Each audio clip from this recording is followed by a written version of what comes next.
उत्तराखंड में अपना चुनावी अभियान तेज कर दिया है और पार्टी के स्टार प्रचारक देवभूमि का ताबड़तोड़ दौरा कर रहे हैं। इस कड़ी में रक्षा मंत्री राजनाथ सिंह ने चमोली के गौचर में चुनावी रैली की और बीजेपी प्रत्याशी अनिल बलूनी के लिए जन समर्थन मांगा।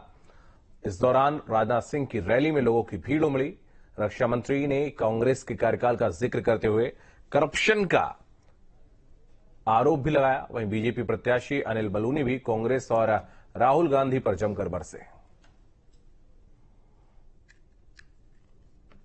रमेश मैथुरी,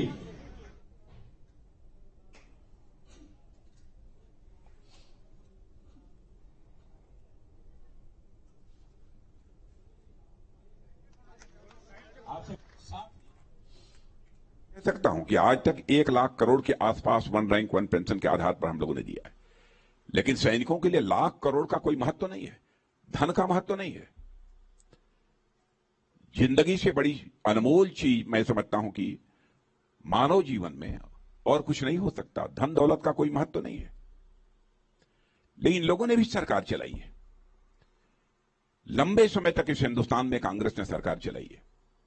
आपने देखा होगा कि जब जब इनकी सरकार रही है तब तब बड़े बड़े घोटाले हुए हैं। कभी जीप घोटाला हुआ है, कभी बोफोर्स घोटाला हुआ है, कभी हेलीकॉप्टर घोटाला हुआ है, कभी रक्षा सौदों में घोटाला हुआ है।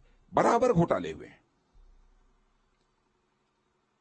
और बराबर भ्रष्टाचार के गंभीर आरोपों के कारण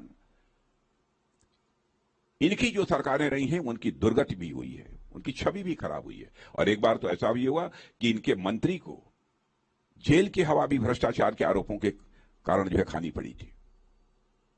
मेरे बहनों भाइयों, 10 वर्ष हो गए मोदी जी के नेतृत्व में इस देश में सरकार चलाते हुए।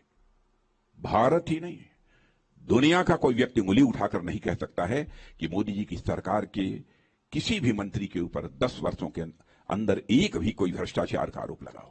राहुल गांधी जी से क्यों नहीं पूछा कि जब हमारे गढ़वाल के बेटे को गाली दे रहे थे तुमने इस्तीफा क्यों नहीं दिया, तुमने माफी क्यों नहीं मांगी? जरूर पूछेगा कोई कांग्रेसी अगर मिल जाए, जरूर पूछेगा कि हमारे भगवान राम का अनादर क्यों किया था।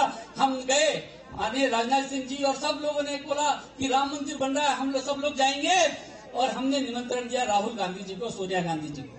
कोई कांग्रेसी राम मंदिर जाने के लिए तैयार नहीं है। भगवान राम को गाली देते हैं, हिंदू धर्म को गाली देते हैं, सनातन धर्म को गाली देते हैं, और क्या कहते हैं कि हिंदू धर्म कीड़े मकोड़ों की तरह है, हिंदू धर्म नाली के कीड़े की तरह है। ये कांग्रेस और उनके इंडिया अलायंस से साथी बोलते हैं। कभी राहुल गांधी जी ने माफी नहीं मांगी। गौचर में बीजेपी की विजय संकल्प रैली के दौरान राजनाथ सिंह की मौजूदगी में करीब 12 से ज्यादा लोगों ने बीजेपी का दामन थामा। इनमें से अधिकतर लोग कांग्रेस के कार्यकर्ता हैं। बीजेपी ज्वाइन करने के बाद लोगों का कहना है कि प्रधानमंत्री मोदी के कार्यों से प्रभावित होकर उन्होंने पार्टी का दामन थामा है और वो अनिल बलूनी को जिताने के लिए काम करेंगे। सब लोगों की इच्छा थी कि मैं कांग्रेस में